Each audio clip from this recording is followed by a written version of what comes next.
ሰላም አለይኩም ወራህመቱላሂ ወበረካቱ። ውድ ቤተሰብ እንዴት ናችሁ? ደህና ናችሁ ወይ? አልሐምዱሊላህ ረብል ዓለሚን እኔ ሰላም ነኝ። እናንተ እንዴት ናችሁ? ሰላም ሰላም ሰላም ብያለሁ። ክርስቲያን ቤተሰቦቼ እንዴት ናችሁ? ደህና ናችሁ ወይ? አልሐምዱሊላህ ረብል ዓለሚን እኔ በጣም ሰላም ነኝ። እናንተስ እንዴት ናችሁ? ይህ ስደት ኑሮ እንዴት አድርጎ ይዟችኋል? ወይ ድካሙ ልነግራችሁ አልችልም። ወደ ውጭ ወጥቼ በቃ 5 ደቂቃ ለመሄድ እንዴት እንደሚደክመኝ አልኳችሁ። ያው ሀገር የቱን ያክል እንደማንሄድ ሁሉ በቃ 3 ደቂቃ 2 ደቂቃ ተሄድኩኝ በጣም ነው አልኳችሁ የሚደክመኝ። ለምን እንደው አላውቅም። እና እንዴት ናችሁልኝ? ደህና ናችሁ ወይ? እና ውድ ቤተሰቦቼ ዛሬ አንድ የምነግራችሁ ነገር ቢኖር ቤተሰብ በስደት ላይ ያላችሁ የመዳም ቅመሞች ማለት ነው፣ ራሳችሁን ጠብቁ። ራሳችንን እየጠበቅን ብንሰራ አሪፍ ነው፣ የተመረጠ ነው ማለት ነው። ማለት እንደዚህ በ5 ደቂቃ የተረታሁ እኔ ማለት ነው። በ5 ደቂቃ እንደዚህ የደከመኝ መሄድ ያቃተኝ፣ ጎንበስ ቀና ማለት ያቃተኝ፣ እግሬም ከመሬት ማንሳት ያቃተኝ እኔ ብቻ አይደለሁም። ስንት የመዳም ቅመሞች ስንት እህቶቻችን የደከሙ አሉ። እና ዋናው ቁም ነገሩ ይሄን ያነሳሁበት ምክንያት ዋናው መድከማችን ብቻ ሳይሆን የምንሰራውን ገንዘባችንን በአግባብ ላይ ማዋል፣ በቃ ጠንካራ መሆን። እንደዚህ ደክመን እንደዚህ ለፍተን በቃ እንደዚህ መሄድ ተሽስኑን አገራችን በእግራችን የስንት ሰዓት መንገድ ነው የምንሄደው? የ3 ሰዓት የ4 ሰዓት የ5 ሰዓት መንገድ እንሄዳለን ማለት ነው። ግን አስባችሁታል? በቃ የ3 ደቂቃ የ4 ሰዓት መንገድ እየሄድኩኝ የ3 ደቂቃ መንገድ መሄድ ያቃተኝ ለምንድን ነው? በቃ እንደዚህ እየለፋን እንደዚህ እየተንከራተትን ገንዘባችንን በአግባቡ ማዋል አለብን። እና ስደት ደግሞ ሳታውቁት ነው ጉልበታችን የሚያልቀው ማለት ነው። ሳታውቁት ነው ጉልበታችን እየደከመ እየተሳነን በቃ ሌሎችን በሽታ የምንሰርቀው ምንም ሳናውቀው ነውና፣ ስለዚህ ገንዘባችንን የምንሰራውን የምንለፋበትን ገንዘብ በአግባቡ መጠቀም አለብን ማለት ነው። እና የመዳም ቅመሞች በተለይ ከቤት የማትወጡ ድካማችሁ ምንም ላይሰማችሁ ይችላል። ግን እስኪ ለ5 ደቂቃ ወደ ውጭ ውጡ።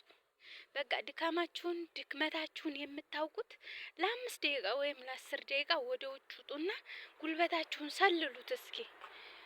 ወላሂ እኔ በጣም ነው በቃ በጣም እንደዚህ እስከዚህ ድረስ ደክም ያለው ማለት ነው ያልኩበት ሰዓት ነው ማለት ነው። እና ውድ ቤተሰቦች ውድ መዳም ቅመሞች ራሳችሁን ጠብቁ፣ ራሳችንን እንጠብቅ እና የምንሰራውን ገንዘብ ደግሞ በአግባቡ ለማዋል እንሞክር።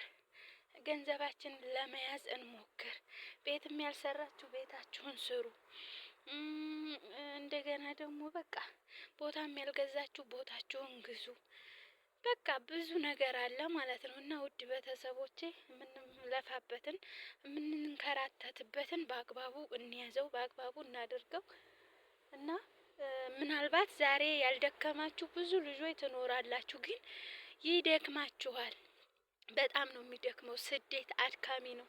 አሁን ምሳሌ ከኢትዮጵያ ስንመጣ ተመርምረን ነው የምንመጣ። ወደ ኢትዮጵያ ስንገባ ብንመረመር ስንቶቹነን በሽታ የሚገኝብን? ስንቶቹነን በቃ ያው ምርመራ የለም እንጂ ወደ ኢትዮጵያ ስንሄድ ምርመራ ቢኖር አገራችን መግባት አትችሉም ሳትመረመሩ ብንባል ብዙዎቹ እንደው ከ105% ነው ጤነኛ ቢገኝ። ሲጀምር ጤነኛ አይገኝም። አረብ ሀገር ላይ የሰራ ሰው ጤነኛ እኔ እንጃ ጤነኛ ይገኛል ብዬ አላስብም። ምናልባት ከ105% እንደው ጤነኛ ሰው ቢገኝ ማለት ነው። ሀገራችሁ አትገቡም፣ በቃ እናንተ ሀገራችሁ አትገቡም ብንባል ለራሱ ያው ሀገራችን እናንተ ተመርምራችሁ ነው ሀገር መግባት ብንባል ለራሱ ብንመረመር ያው ሁላችንም ደካማ ነን፣ ሁላችንም በሽታ ሰርቀናል ማለት ነው። እና ውዶቼ ዛሬቱ ቪዲዮዬ ይችን ትመስላለች። እና ውዶቼ ሁላችሁም ራሳችሁን ጠብቁ፣ ገንዘባችሁን ለመያዝ ሞክሩ፣ ገንዘባችሁን ያለ አግባብ አታጥፉ። በቃ ወላሂ እኔ ለራሱ አሁን ይሄንን ቪዲዮ ስሰራ ወላሂ ትንፋሽ ወደ ውስጥ እየቀረ ነው ማለት ነው። በመሀል እንደውም ሁሁ እያልኩ እያወጣሁት ነው እና ትንፋሽ ወደ ውስጥ ነው ቅርት የሚለው እና የስደት ትርፉ እርግጥ አዎ ጥቅምም አለው ጉዳትም አለው።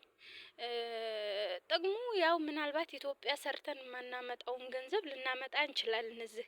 በዛም ላይ ደግሞ ያለ አግባብ ታላዋል ነው ድካሙም በዛው ልክ ነው፣ ህመሙም አሁን ራሳችንን ካልጠበቅ ገንዘባችንን ካልያዝ ታመንም ገንዘባችንን ማተን በቃ ብዙ ነገር አለ። ኢትዮጵያ ሄደን ወላይ ገንዘብ ከሌለን የሰራነውን ነገር ያላግባቡ ካላዋል ነው በኋላ ላይ እንደገና እዚህ ያመመን አንሶ እዚህ የደከምንበት አንሶ ወደ ሌላ በሽታ ወይም ወደ ሌላ ጭንቀት ከምንሄድ አሁኑ መበርታት መጠንከር አለብን። ውድ ቤተሰቦቼ የመዳም ቅመሞች በተለይ እህቶቼ እወቁበት።